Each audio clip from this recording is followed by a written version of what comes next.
చివరికి ఎక్కడికి తెగబడ్డారంటే ఉచ్చ నీచాలు మరిసి మీ చెప్పులతో మీరే తన్నుకునే కాడికి వచ్చింది మీ బతుకులు.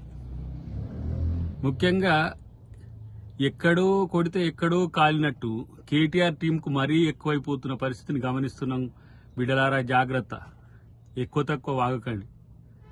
మీ ద్రోహాలేందో, మీ దోపిడేందో, మీ అవినీతి ఏందో, అక్రమం ఏందో ఒక్కసారి వెనకకేసుకొని చూడండి. మీ బతుకులేందో ఒకసారి చూసుకోండి ఫస్ట్. కాబట్టి తెలంగాణ ఏదో వీళ్ళ జాగీర్ అన్నట్టు, అధికారం కాంగ్రెస్కి వస్తే వాళ్ళదేదో గుంజుకున్నట్టు అసహనంతో ఫీల్ అవుతుండ్రు. ఎందుకురా? తెలంగాణ ప్రజలు మిమ్మల్ని తన్నిమే రోజులు ముందున్నే గుర్తుపెట్టుకోండి. మీ అవినీతి అక్రమాలు తెలిసిన తర్వాత మాట్లాడుతున్నారు కదా ఒక్కొక్కడు.